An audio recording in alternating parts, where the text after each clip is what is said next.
Os números mostram que o Brasil ainda apresenta um elevado índice de acidentes de trânsito.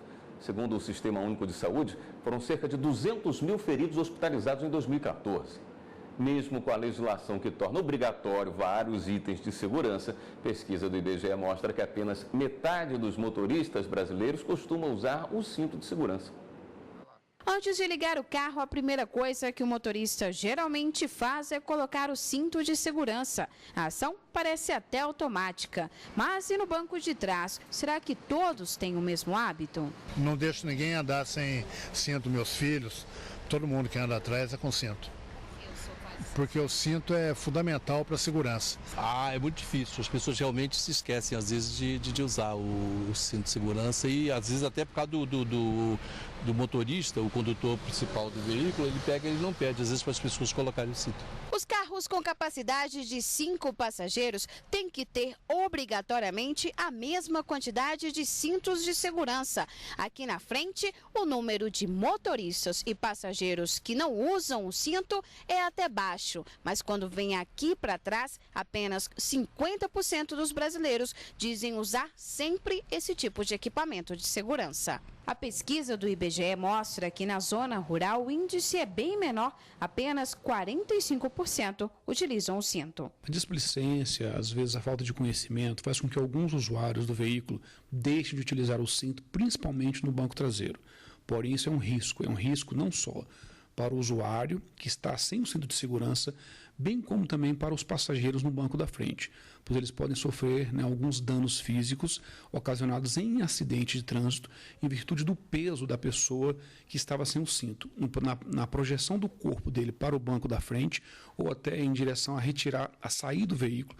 Isso pode causar danos a quem está na frente. É bom lembrar que o cinto é apenas um dos itens de segurança. O Código de Trânsito brasileiro estabelece que são considerados itens obrigatórios também para-choques, espelhos, retrovisores, limpador de para-brisa, buzina, faróis, luz de freio, pneus que ofereçam condições de segurança, extintores e outros itens. Segundo resolução do CONTRAN, todos os veículos novos saídos da fábrica desde o ano passado devem ter freios ABS e airbags frontais. A norma vale para veículos nacionais e importados.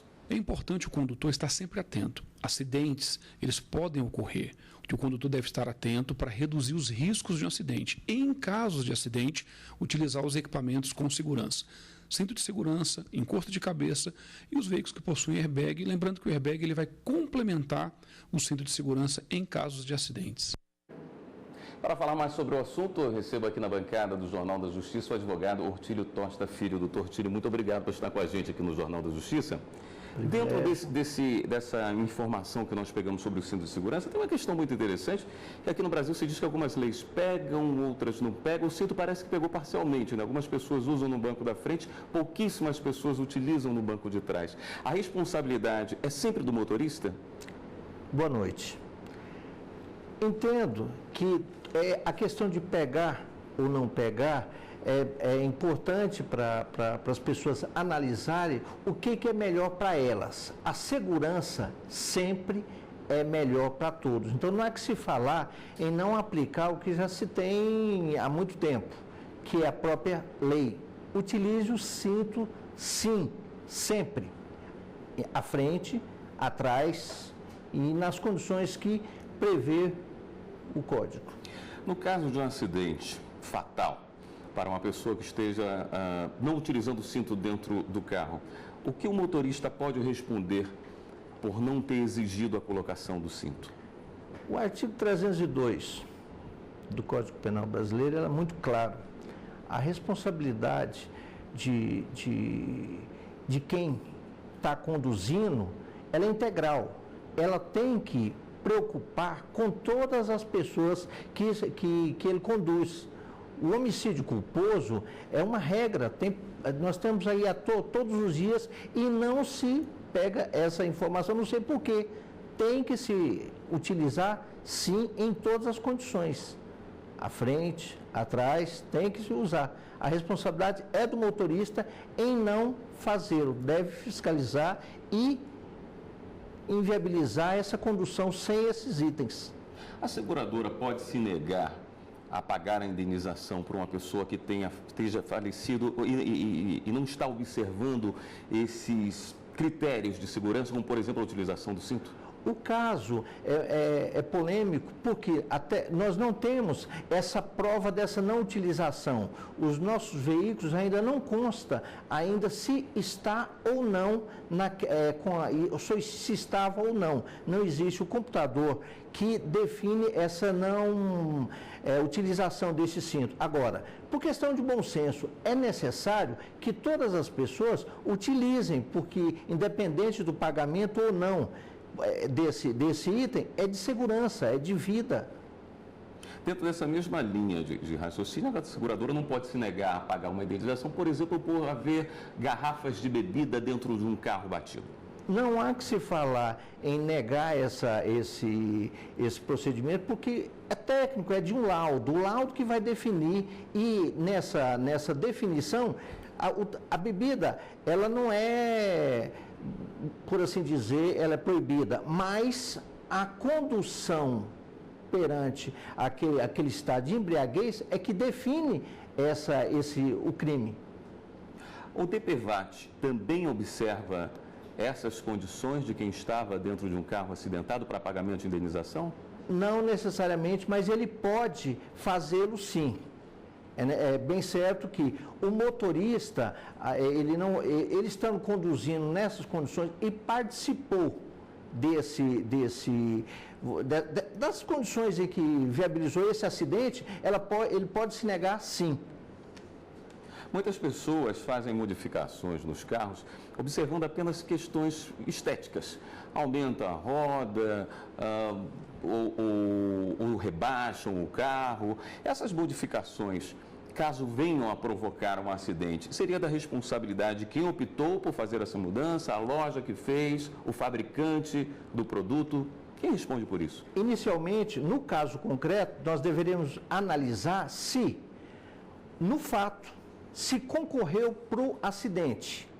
Se tendo a obrigação de fiscalizar, o Estado não fiscalizou e, por consequência, deu aso a esse fato, por exemplo, as rodas que utilizam de um jeito ou de outro, maiores ou menores, e há essa consequente utilização, aí não há que se falar em que o motorista vai responsabilizar, mas a seguradora que ela concorda naquelas condições de modificação para o interesse de ter o seu seguro finalizado e, por consequência, viabiliza esse contrato, ela tem que se responsabilizar, sim, pelo pagamento. Agora, se você coloca um item ilegal no carro, que não estão definidos naqueles que envolve o Conselho Nacional de Trânsito e o próprio Código de Trânsito, não há que se falar em negativa desses pagamentos. Perfeito. O advogado Ortílio Tosta Filho continua comigo aqui para tirarmos outras dúvidas no próximo bloco. O advogado Ortílio Tosta Filho continua comigo aqui na bancada do Jornal da Justiça para falar sobre reparação de danos. Em reparação de danos, como é que se calcula, doutor Ortílio, o dano material?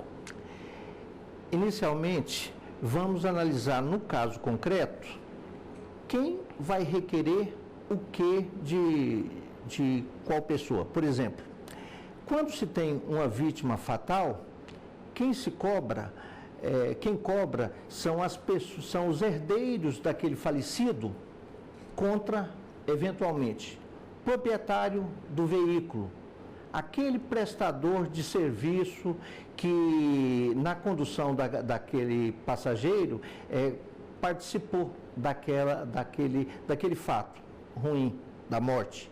Por consequência, você tem aí vários elementos. O Código Civil, artigo 927, ele é muito claro.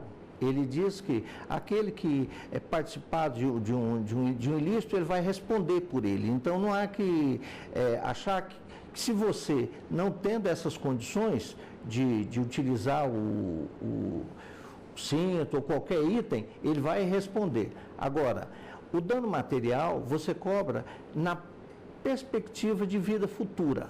A pessoa, um exemplo, ela vive até até os 70 anos, hoje o IBGE já diz que é 74,5.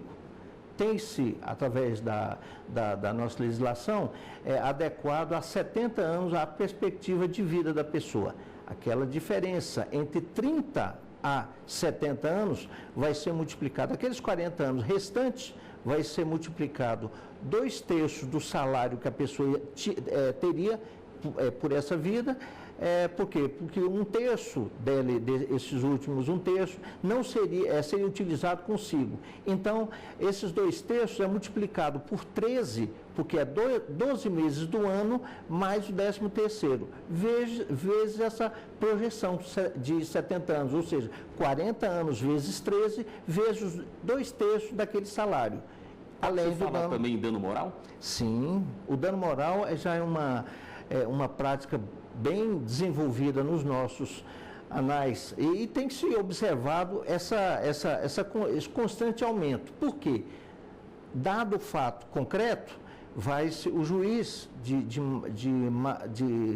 vamos dizer, de natureza subjetiva, ele vai definir dentro do que foi requerido pelos autores contra o eventual ré. Ele pode cobrar aí 200, 300, 500, até mais salários mínimos. E dentro de uma lógica do caso concreto, mais ou menos a responsabilidade, o juiz vai aplicar aquele fato. É subjetiva no caso do dano moral. Muito bem, doutor Strilli, muito obrigado pela sua presença aqui no Jornal da Justiça e seus esclarecimentos.